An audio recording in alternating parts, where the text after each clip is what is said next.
So like hearing Ian talk was really a sort of great moment for me sitting back there, just kind of thinking about all the things we've been thinking about for WebRTC since we created it, now actually becoming real. You know, the idea that somebody can create these applications and services all in their browser, you know, just using APIs that someone else is providing, it's a huge step forward. You know, the sort of financial application he was showing at the end, that's exactly the kind of thing we want to see happen with WebRTC. But let's tell you a little bit about ourselves. So can't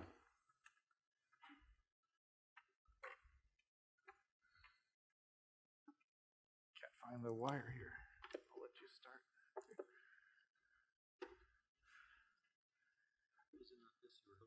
Yeah, let's try that one.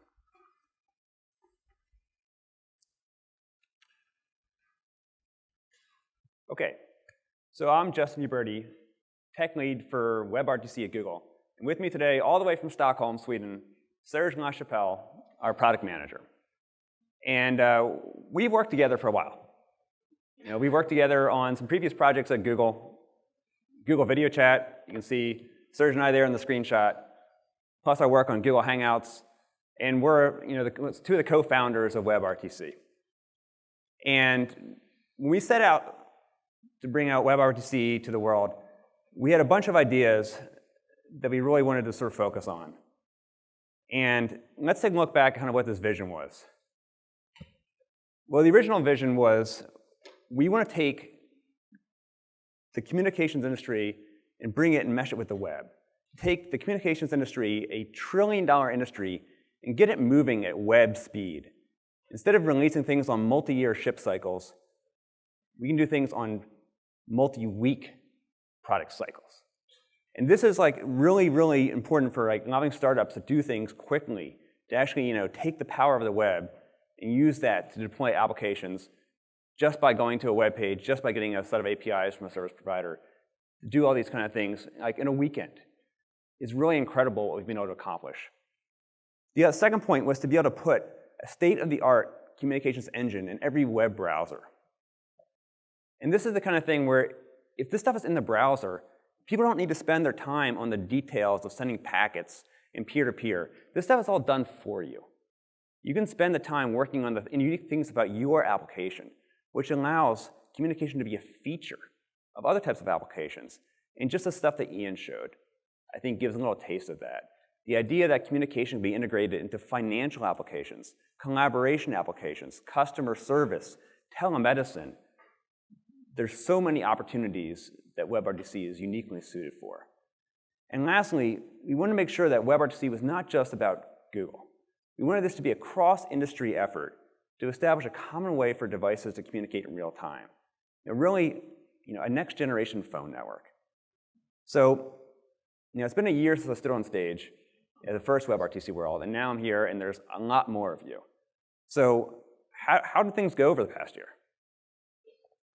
Well, on the browser side, you know, we were shipping Chrome since Chrome 23 is WebRTC support, but we've been joined now by Firefox, who's been shipping since Firefox 22, and Opera, which is now shifted over to the WebKit and Chromium stack, is now shipping as part of Opera since Opera 18. And we think there's still a lot more to come here. We've also made sure we interoperate with the other implementations of WebRTC, so that when developers build their apps, they can be assured that this stuff is just going to work together. This is one of the benefits of the web platform. You have different people building stuff, but overall you have a huge network of devices, and it all just works together. And we're proud to announce, as of now, we have over 1.2 billion WebRTC-enabled endpoints out there, just in browsers. We think this number is going to continue to grow very rapidly as we get uptake across Android, Chrome for Android, and some of the other browser applications. But if you count the applications that are out there, they're outside the browser, mobile apps like Vonage's mobile voice app, we think the actual number of deployed WebRTC applications is probably over 2 billion. So this is compared to like an overall number of phones in the world of about 3 billion. So we're talking about some pretty big numbers, and we're catching up to the incumbents really, really fast. It's pretty exciting. So there's also, as a result of this, a booming WebRTC ecosystem. Over 250 companies that we're tracking, creating WebRTC software and services. And here are just some of the apps that have been created over the past year that we think are pretty interesting. This is one being created by Citrix. We just saw it the other day. Really fast, really slick, easy way to have multi-person video chat right in your browser. It works with Chrome, and it just works great. We tried it out, and we all had a fun time playing with it. But to see big players like Citrix start to get engaged with WebRTC and ship real apps, I think we're seeing a really important trend here. ShareFast, this is kind of a little guy, but they've done a really cool thing with the web data channels. Basically, a way you want to send a file, you just drag it to ShareFast. Somebody else can go to the same URL, download that file securely. It works fantastic. Peer-to-peer file transfer in your browser, only a few lines of code. We put on this thing, we call it a Chrome experiment. It's called CubeSlam, and it's a game where you can play Pong using a bunch of the technologies that we have on the web platform all together. We've got web audio for sound effects, WebGL for the graphics, and then WebRTC for the data channels for actually coordinating the gameplay, and of course video so you can see your opponent as you knock the ball into their screen. It's a lot of fun. If you haven't tried it out, I definitely recommend it, cubeslam.com. But this just shows how all the pieces come together to make WebRTC like a really integral part of a bunch of different types of applications. Now, outside the browser, we have some other things like Chromecast. The ability to take something on your PC and push it onto your TV. Like all sorts of people are watching content on their PCs, but to be able to do this on your TV without having to set up some sort of long cable or other sort of complicated setup, this is what Chromecast is all about. In this process of taking content on your PC, encoding it and sending it over to your TV, it's all done with WebRTC. It's one of the use cases that we might have thought of in the first case when we were thinking of what can we do with WebRTC. But this is exactly the kind of things where if you put this into the browser, all sorts of new things start to develop. And one other thing that I think is pretty interesting with new things starting to develop, this is something done by a company called Quality Media, running on top of the V-Line platform. And they actually did an interview where someone was able to call into Sky News using WebRTC. And so they had this correspondent who was basically reporting from a studio, but the connection, instead of being done with an expensive satellite truck, was done with this setup. This is what they call the remote contribution terminal, and they have a reporter sort of be in the field with just like a MacBook, a webcam, and a microphone. The fact that you could now sort of have a news broadcast with just this much equipment, I think is pretty exciting.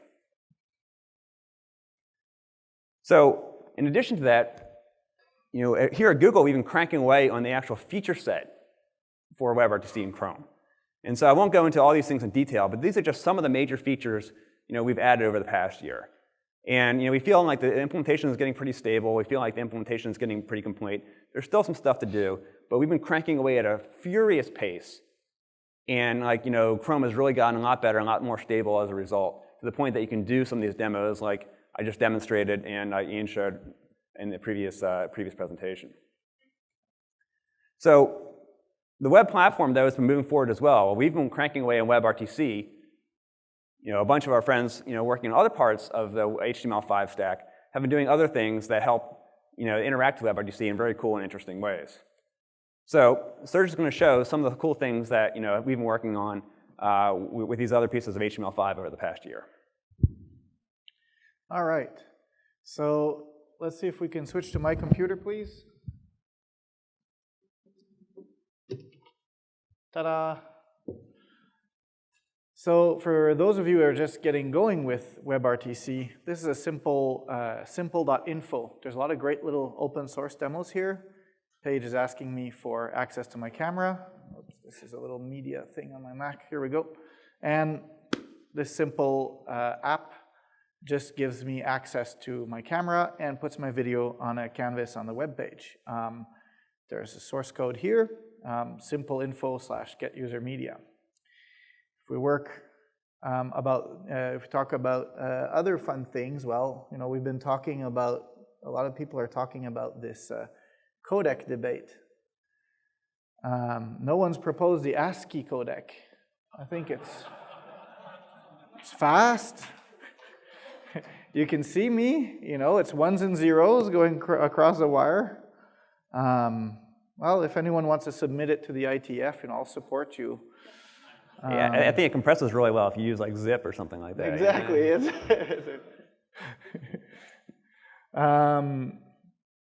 Other uses of WebRTC that aren't, you know, that common.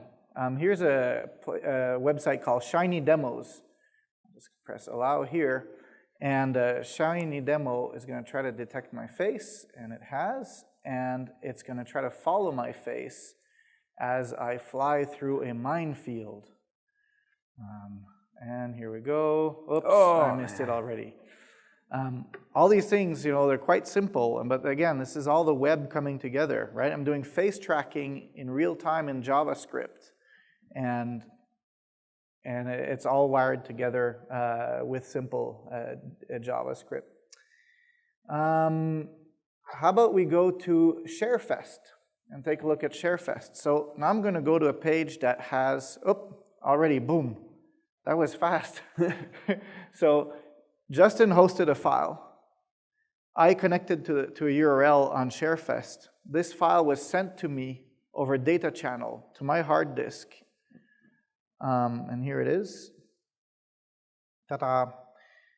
And now we're both hosting this file. So any of you that want to go to this URL, you'll also get a nice space shuttle on your computer. So this is, you know, ShareFest is great because it does peer-to-peer sharing, and it's very quick and quite robust, you know, to see how it works here. We tried it over the Wi-Fi before backstage, and we were also impressed because we could barely read email, and yet we were getting these files through. Let's see what else I have here. My bookmarks. Let's see what other surprise. Another great use of WebRTC, well, the Get User Media API is also wired into Chrome to use web speech. And so the same web speech that powers Google.com that allows you to do web searches with your voice is wired on top of some of the same stack that we use for WebRTC. Hello, Chrome. How are you today, period. You are doing web speech API demonstration, comma, webbed feet. Nope, that it tripped. And we can go on and on and on like this. And let's switch it to, you know, we can switch languages, and you know, it does continuous speech recognition. And you know, we've seen these cute services like Siri and the others that, you know, take one chunk of voice, processes it, sends you an answer. This is continuous. I can dictate and dictate and dictate and dictate. And I can make you laugh. So let's see what else. What other demos did we have here for all of you? Maybe you have the slide up. Yeah. Screen sharing. So this is a good one. Screen sharing is now part of WebRTC. That doesn't mean that any website out there can go ask you for a permission to share your screen. We see that both Chrome and Firefox, we see that as a potential security issue. What we do offer, as of it'll be in the browser in stable next year, but it's already in the dev and beta channels of Chrome. We offer developers the opportunity to create an extension that can be downloaded on the Chrome Web Store. This extension, when users install it, they'll accept the permission that says this web app or this extension will be able to do screen sharing. And so it looks a little bit like this. It's a simple example on HTML5 demos. Capture your screen. I get a pop-up saying, hey, this website wants to capture your screen. I'll hit yes, and I'm capturing a screen. And you know, this is not rocket science, as someone mentioned, but it's pretty responsive, and this is something I can then send over the wire, either over data channels or different ways of transmitting this. And so this is going to be also important since screen share is an important use case. Now, sometime early next year, we're also going to have a picker. You'll be able to choose whether you want to share your whole desktop, you want to share a part of your screen or a window and so on. So keep an eye out for that as we're working hard on it. It's coming to Chrome 33 stable. Thank you. It's good to have you. Other things that you can do, for example, this is a demo of alpha channels. So this is something that we'd like to start exploring a little bit more. And an alpha channel is a depth signal. And so it allows you to remove the background from a video. So this is quite interesting. I don't think I can dance like that, but you can see like the movement and how it blends well with the background. Yeah, you could have video that's received over WebRTC that's no longer confined to be in a rectangle anymore. Correct. And we'll do some web audio stuff in a minute, so we'll go back to Justin's screen. Okay, so between the browsers, the users, the apps, the features, I think WebRTC has made tremendous progress over 2013. And to the earlier point about creating this new sort of ecosystem, this new phone network, we have the actual CTO of the FCC, Henning Scholzren, basically says, WebRTC is turning voice into just another JavaScript application. And he was saying this about the end of the PSTN. And does anyone guess what's next? But we think WebRTC is in a prime place to be the future of how we communicate. So that's 2013. Looking forward to the next chapters for WebRTC. So here's what we think is going to happen. And we've finished a lot of the implementation of 1.0. We think that on desktop, things are going to be super stable, and people are going to be shipping real production applications. Pretty much everybody who's doing a collaboration app is either working on or will be working on a WebRTC version of that app. And we know, I've talked to a number of the major players, in 2014 is the year where they're going to start shipping this code. We've also seen a number of signs that the remaining browsers that don't support WebRTC today are working on adopting WebRTC, whether it's check-ins in open source repositories or other things. There's no way to know for sure. We think it's very likely we're going to see some new WebRTC implementations in 2014. And on the standard side, a lot of the major open issues have been resolved. And this is clearing the path for the specs to get done, hopefully by the end of next year, which will then open up, the market for all these devices that want to be WebRTC compatible. Now, those are the things that are in flight. There's also new stuff coming. We have a bunch of work on new codecs, which I'm going to talk about in a second, and new areas of innovation for WebRTC. So on the codec side, probably everyone here is really familiar with the sort of stalemate that exists in the IETF around codecs. Different companies have different perspectives, but the one thing that we are seeing is that the startups that are really going after WebRTC aren't being slowed down by this at all. For them, the freedom to build their applications and deploy them the way they want to, without restrictions, is the most important thing, and that's why startups are strongly favoring VP8. With the overall WebRTC ecosystem being built around open standards and open source, we want to make sure that the entire platform remains open so they can have the maximum possible adoption. But on the codec side, we're not standing still. We have a lot of work on this new codec we call VP9. And here's just a little quick demo, comparing VP9 against H.264. And you can see that the data rate for the same visual quality is about half for VP9 compared to H.264. So you can get the same quality at half the bits, or twice the resolution, going from 720p to 1080p at the same bits, or in other improvements in quality.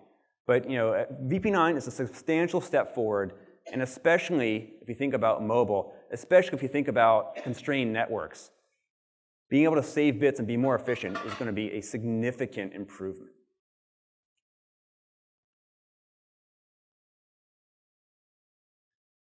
VB9 is also getting SVC. And SVC, scalable video coding, is the ability to do sort of hierarchical prediction so that you don't need to receive all the frames to be able to decode video. And this allows you to have servers or conference servers that strip out frames as necessary to make it fit your bandwidth or make it fit your CPU. And so Video Incorporated is donating some of their IP to WebRTC, like many other companies that have donated IP to WebRTC. And it's going to bring a number of benefits, especially for conferencing use cases. We'll have better packet loss resilience because only things in the base layer will actually be required for actual decoding. We'll have better rate matching, so we can adapt streams to more bit rates. And we'll have faster stream switching, the ability, if you want to send stream A to someone and then switch to stream B, to do that without having to send a whole new interframe. There's a lot of exciting things that are going to happen here, and it's going to make the WebRTC technology stack really best of breed from top to bottom. So talking about other areas for innovation, there are a number of new use cases that people are trying to do with WebRTC that are not even like the things that are talked about in the spec documents and the spec use cases. As Ian said, people don't read the spec. They just want to get their stuff done. And these are the types of things that people are doing. A peer-to-peer content delivery solution, for sending like live events when you have millions of viewers. Instead of building all that bandwidth and fiber, do it over peer-to-peer. Gaming. The ability to take a game, do it in the web browser, and have that sort of Twitch stuff by sending the data commands peer-to-peer. Instead of having to have everything go through a server and have all the latency associated with WebSockets or TCP, you can now send game commands over the peer-to-peer stuff that we're building into the browser. We've also got stuff around people doing virtual sort of musical collaboration using the Opus codec, which has full band music support. People are able to collaborate and do musical performances in real time. Other things like cloud video editing and real-time media delivery. For the case where you want to do a live event and you don't want to have the buffering associated with HTTP, you could deliver actual streaming content over WebRTC. And these are just some of the things that we know people are trying to do, and we want to make sure that we give them the tools to make that possible. But there's another thing that's happening in WebRTC, and this is mobile. And mobile is not unique to WebRTC. Overall, the entire industry is kind of being transformed into sort of a mobile-first approach to computing. And if you look at the trends in terms of consumption of internet services, mobile internet will take over desktop in 2014. And so that means basically anybody who's building something needs to be thinking about mobile right now. We also see that these mobile devices, which are previously kind of, didn't compare well to a desktop computer, are way less powerful. That gap is narrowing, and it's narrowing extremely fast. Basically, if I look back at my computer from 2008, my new Nexus 5 is now faster than that computer. Basically, the top-of-the-line iPhone or Android device is now as fast as the top-of-the-line MacBook was 3 years ago, or the top-of-the-line MacBook Pro was 4 years ago. And if you look at the slope on these curves, that gap is going to get smaller and smaller. So the things that are possible on desktop now, we should expect to be completely possible on mobile. Now, there's a bunch of challenges, batteries, power, heat, that we still have to deal with. But we're getting some of the components in hardware that will help with this. The new version of Android called KitKat has a version of the Media Codec API that's suited for real time. Previous versions of the Media Codec API were mainly meant for let's record a video and upload it to YouTube. But we now have the ability to do things, control bitrate on the fly, control interframe generation on the fly, all in the actual codec API so that we can do live applications, and adjust that bitrate to do things we need for real time, on Android. And the Nexus 5, this phone, is shipping with a built-in hardware encoder and decoder for VP8. So we can do 720p30 encode and decode without this thing breaking a sweat. And this is running Qualcomm 800, Snapdragon 800. But that's not the only chipset. There are many vendors shipping VP8 hardware codecs this year, and pretty much this will all be present in all the phones, except for a couple next year. So the hardware codec thing is super important if you look past phones to things like wearables. Now you can imagine glass, a prime example where WebRTC could be useful. You're walking down the street, you can show what you're looking at, all sorts of interesting applications there, hands-free, telemedicine, this kind of stuff. And it's not about compute power in many cases, it's about battery or about heat. If you're generating a lot of heat in the CPU, there's just no place to sink this. So the ability to use things like hardware codecs to make sure that we can deliver amazing WebRTC experiences on these devices is really important. But WebRTC needs to adapt a little bit to work in these constrained scenarios.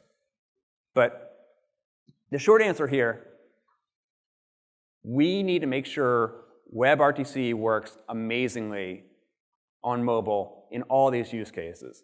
And with WebRTC 1.0 getting really stable on desktop, we're investing really deeply on mobile. We're going to make sure Chrome on Android works great. Use hardware where possible, polish up our audio pipelines, make sure we have no glitches, optimize our use of radios to conserve power. We're spending a lot of energy here. But we also know that Chrome for Android isn't the solution to all the cases. Turns out there's more than one mobile platform. And some of these things like Wearables, they don't really have the same browser to speak of. And so we're providing fully supported Android and iOS SDKs to make sure that WebRTC can go off and hit all these mobile use cases as well. And you can download and start using this, peerconnection.java, as well as the same thing for Objective-C right now. We want to be able to deliver a consistent experience regardless of what platform you're on. So the one thing that's also very exciting is the way that we're seeing services emerge, where you don't have to forge your own steel. WebRTC puts all this technology in the client for you to use. But if you want to do recording, or you want to do some sort of turn service, there's still a lot of work to do in many cases. But fortunately, a bunch of people are stepping in to say, hey, look, just use our services in the cloud, and we'll do all this stuff for you. There's a company called PubNub, which is exhibiting here, which has a really interesting sort of 2 API method for sending and receiving messages asynchronously. WebRTC leaves signaling up to the application. This fills that gap perfectly. vLine has done a bunch of also exciting WebRTC services, and they take care of things like stun and turn to make sure firewall traversal for WebRTC is handled automatically for you. And then PeerCDN has created a whole sort of set of APIs around peer-to-peer content delivery. So I was really excited to see Ian show off his services around things like archiving. Things like recording are things that the WebRTC platform has been waiting for, and I'm glad to see TalkBox now provides that sort of functionality to developers. We should remove the coming soon. That's right. I thought about it, actually. But yeah, I think that this kind of thing where you can stitch some things together from one solution provider in a browser, and then you just write your app around it, is going to be extremely powerful. We still think, though, it's too hard for people to create services, though. If you really know what you're doing, you're a big company, you can go off and take the WebRTC C++ code, compile it into your server, stand it up, replicate it through a bunch of Amazon, AWS data centers, get your hands really dirty. But it would be great to be able to create WebRTC services like archiving or conferencing, basically as easy as you create the actual web application. And so we think that it would be super powerful if you can write a Node.js module that knew about WebRTC. So if we kind of look forward, what we really want to do with the WebRTC API and platform is have a unification across browser, mobile, and server, where we have a single, powerful, flexible WebRTC API that can be used in all these cases. Whether you're using native code on the mobile, JavaScript code in the browser, or JavaScript in a Node.js or server context, the ability to write these applications using the same set of APIs, tools, concepts. And so we think as we look into 2014, this is really a next chapter for WebRTC to go after. Now, Google isn't going to do all of this by ourselves. And so we hope to have people sort of helping out with this as they create like the server modules and other sorts of things to make the overall WebRTC ecosystem that much more powerful. All right, so we're going to go over to a demo. This is a company, a Swedish company that I met just a week or two ago. 4 guys, self-funded. There's not as much VC funding as here in the Valley. So these guys self-funded themselves, built an app that really shows the power of the web coming together. This web application called Soundtrap is built using a web programming language that Google introduced last week called Dart. This is all written in a language called Dart, compiled to JavaScript. It makes extensive use of web audio. It makes extensive use of our new capability to pump get user media data into web audio. It makes use of WebRTC. It makes use of WebSockets. 4 guys, all 4 of them guitarists. And so we'll demo this a little bit. So here, this is kind of a social app. So I log into Soundtrap with my Facebook account. I decide that I'm going to build a song. This is Serge's song number 2. And I have a series of instruments that are available. I can plug in a MIDI instrument. So I forgot to mention WebMIDI, another web platform. I can plug in a MIDI keyboard, a MIDI drum set, and let's see if am I getting audio from the mic here? Let's see. You know, so I got different organs, and this is all done in the browser. And I can add maybe another track here. I can add drums, different kinds of drums.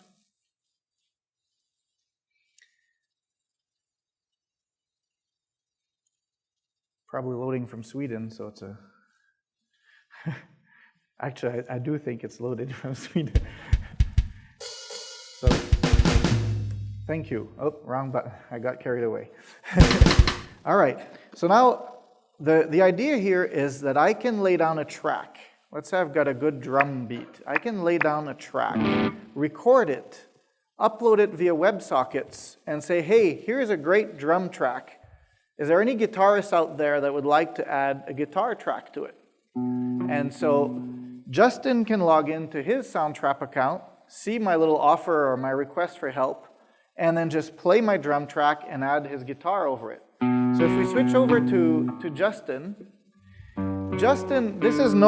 there's nothing secret here. He's got his guitar plugged in analog to his mic in to his MacBook. That's it. There's no amp, no pedals, no effects. What Justin can do is he can add a series of effects using web audio.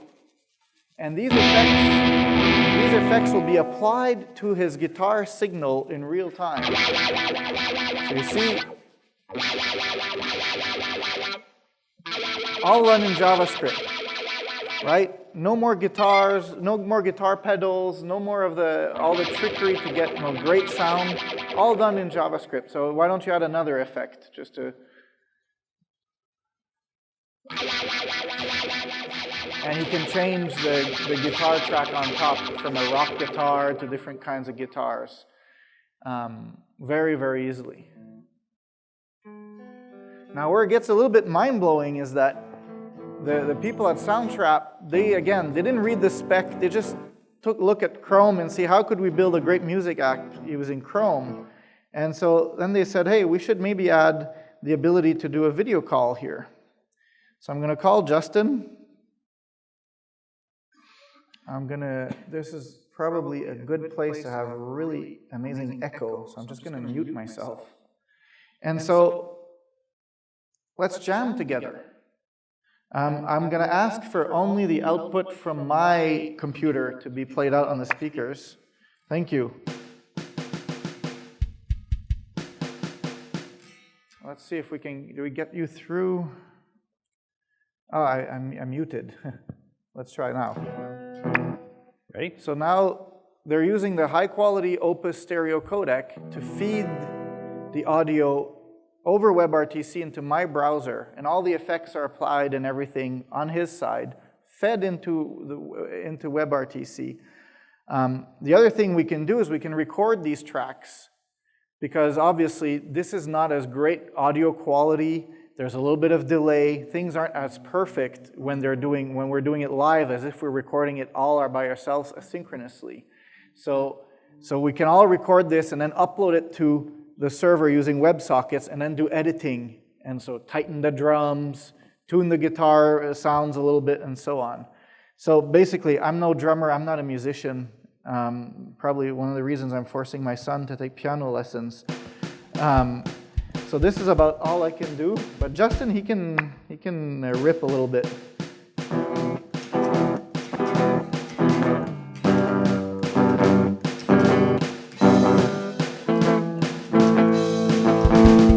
So we're not going to quit our day jobs.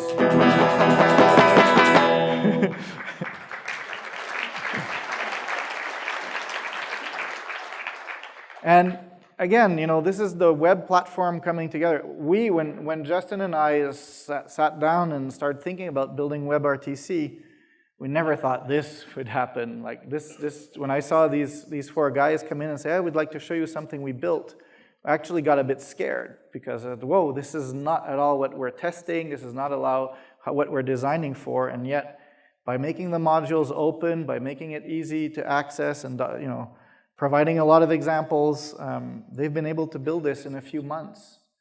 4 guys. So I encourage you to try it out, soundtrap.com. And yeah, that concludes this demo. There you go. Don't read the spec. Yes, don't read the spec. I guess that's it for our presentation. So we have a few minutes left. Ask us anything. Does anyone have any question that they have on their mind about what they've seen here or things we haven't presented, please?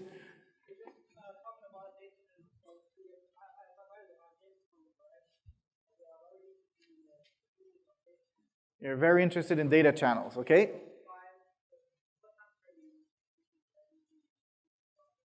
Your question is by what time frame data channels will be in the browser? It's all there. It's all there in Chrome and in Firefox, and it's very interoperable. Yeah.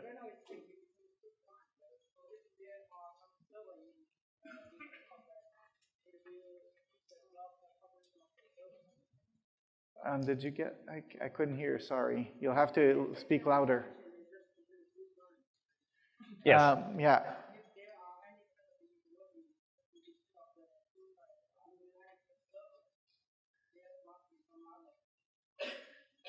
You can build mesh networks with data channels without having to have a server in the middle. Yeah. The question was about the use of turn servers, but I think that it probably might be better to just have answer the question offline afterwards. So it's like a complicated question. You're going to have to speak really loud.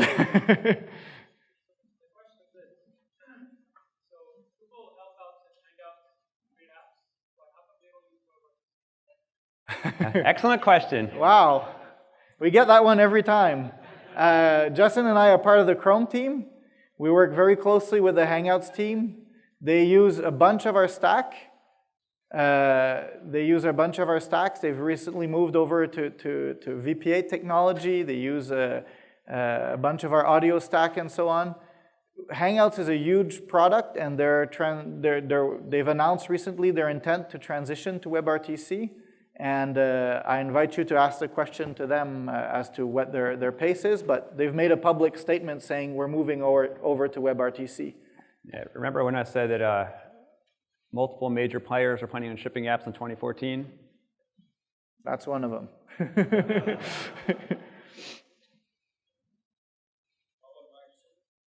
How about Microsoft? Microsoft has a bunch of RTC apps that are fairly commonly used, and we think that they would be a great fit for the WebRTC platform as well. And we think that they probably would want to have it in their own browser too. So like I said, there's nothing that's you can take to the bank, but I think there's going to be some other WebRTC implementations in 2014. Yes.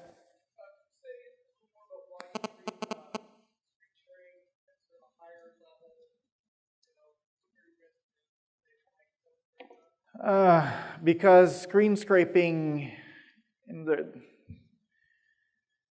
people do their banking online, their emails are online. So there's so many things in the browser. The simple answer is that the attacker controls both the content and the capture. So because of the way the web works, if somebody loads a web page and iframes in Gmail, Gmail will open in that iframe. So an attacking page that wanted to read all your Gmail or access your Bank of America can load that site in an iframe and then also scrape it using the screen scraping API. And they only need to get one frame, to get some of the information they might be after. So we think that the web is a bit of a thorny area here in terms of we don't want to have this being invoked by sites that might be malicious. And so in Chrome right now, it has to go through an extension. And the reason is that we have the keys to extensions. If there turns out to be a bad actor extension out there trying to do something like that, we can turn that off immediately from the Chrome side. When you ask that question, the first example we usually use internally to explain the same question, the answer to the same question is, imagine any random page saying, please click allow to look at pretty kittens. And I bet you there's a huge amount of people here that would press allow and then allow their screen or their desktop to be scraped by evil websites.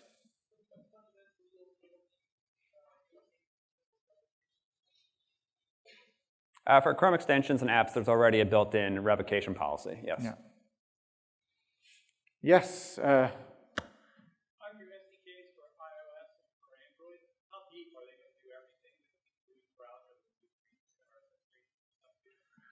Yeah, so screen scraping for Android, it's obviously a case where it's a little bit of a newly explored territory there. But we think that that's probably something people are going to want to do. Like I said, as mobile sort of overtakes the desktop, being able to share your tablet, makes just as much sense as being able to share your laptop screen.